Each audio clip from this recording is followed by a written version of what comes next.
बिस्मिल्लाहिर्रहमानिर्रहीम बिस्मिल्लाहिर्रहमानिर्रहीम अस्सलाम वालेकुम। वफाकी वज़ीर मज़हबी अमूर ने कुछ इंकशाफ़ात किए हैं उन ज़ायरीन के लिए कि जो इराक़ और ईरान शाम गए थे।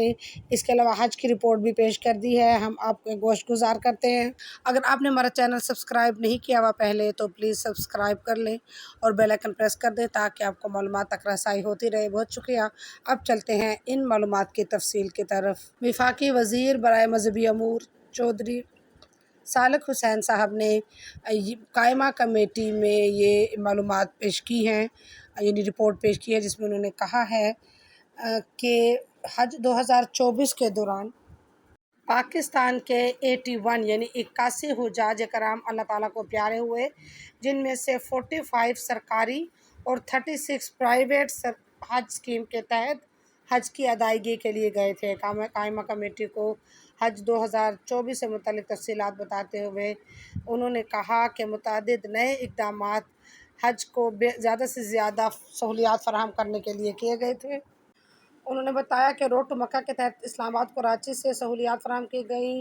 मुख्तसर हज के सहूलत भी फ़राहम की गई। पहली दफ़ा जिसकी सहूलत दी गई, हुज्जाज को खाना पीना, रिहाइश और सफ़र की बेहतरीन सहूलियात फ़राहम की गई और कोशिश की गई है कि प्राइवेट सेक्टर से भी हुज्जाज को पैकेज में दी गई सहूलियात की दस्तयाबी यकीनी बनाई जाए।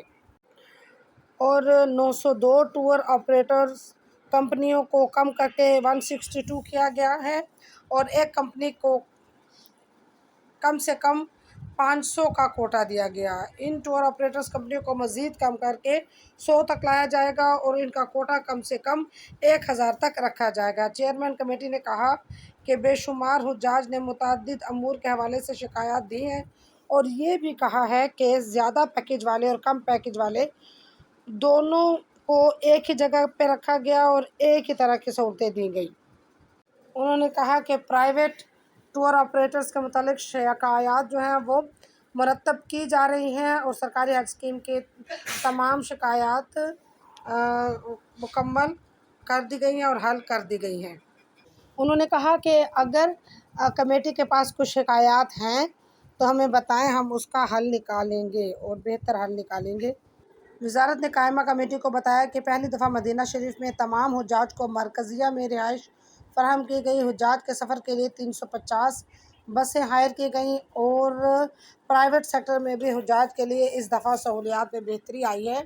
हुज्जाज को 2 मरतबा वज़ारत की तरफ से तरबियत दी गई और 376 मेडिकल प्रोफेशनल्स भेजे गए थे और मक्का में 40 बिस्तरों पर मुश्तमिल हस्पताल और 9 डिस्पेंसरियाँ कायम की गई थी, जबकि मदीना में 10 बिस्तरों पर अस्पताल और 2 डिस्पेंसरियाँ कायम की गई थी।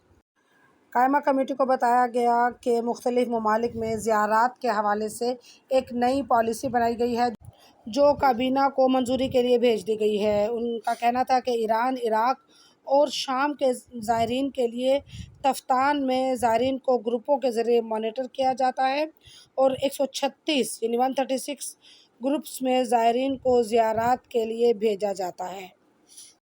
वफाकी वज़ीर बराए मज़हबी अमूर चौधरी सालिक हुसैन साहब ने कमेटी में ये इंकशाफ किया कि 50,000 के करीब पाकिस्तानी इराक़ में जाकर गायब हो गए हैं, जिस पर सेनेटर राजा नासिर अब्बास साहब ने कहा कि दीगर ममालिक में जो लोग गायब हो जाते हैं उनमें अक्सरियत उन अफराद की होती है जो कि गैर कानूनी तौर पर जाते हैं और जो ज़ियारात के लिए जाते हैं उनके वीज़े बॉर्डर पर ले लिए जाते हैं। राजा नासिर अब्बास साहब ने कहा कि उन्होंने ख़ुद तफ्तान बॉर्डर पर ज़ायरीन के मसाइल का जायज़ा लिया है। ज़ायरीन को कई कई दिन इंतज़ार करना पड़ता है, बुनियादी सहूलियात ना होने के बराबर है, खाने पीने की अशिया इंतहाई महंगी और नाकिस मयार की हैं। एक जामिया हिकमत अमली तैयार करने की अशद ज़रूरत है। कायमा कमेटी को बताया गया कि हुकूमत चाहती है कि ग्रुप्स सिस्टम को फ़रोग़ दिया जाए। ये भी आगाह किया गया कि इराक़ बॉर्डर पर उनकी अपनी अथॉरिटी होती है और उनका अपना सालार सिस्टम है। कायमा कमेटी को बताया गया कि इंडिया जाने वाले ज़ायरीन और इंडिया से पाकिस्तान आने वाले ज़ायरीन के लिए कुल नशिस्तें 200 سے 500 ہیں جو 1974 کے بعد بڑھائی نہیں گئی، یعنی 75 سال میں یہی سیٹیں مختص ہیں، جس پر چیئرمین کمیٹی نے کہا کہ دونوں ممالک کے لوگوں کے لیے زیادہ سے زیادہ سہولتیں فراہم کی جائیں تاکہ پاکستان کے زائرین ہندوستان جا سکیں اور انڈیا کے زائرین اپنی مذہبی عبادت گاہوں کے لیے، ان کی زیارات کے لیے پاکستان آ سکیں۔ یہ تھی کچھ انفارمیشن جو ہم نے آپ کے ساتھ شیئر کی۔ نئی ویڈیو تک اجازت دیجیے، اللہ حافظ۔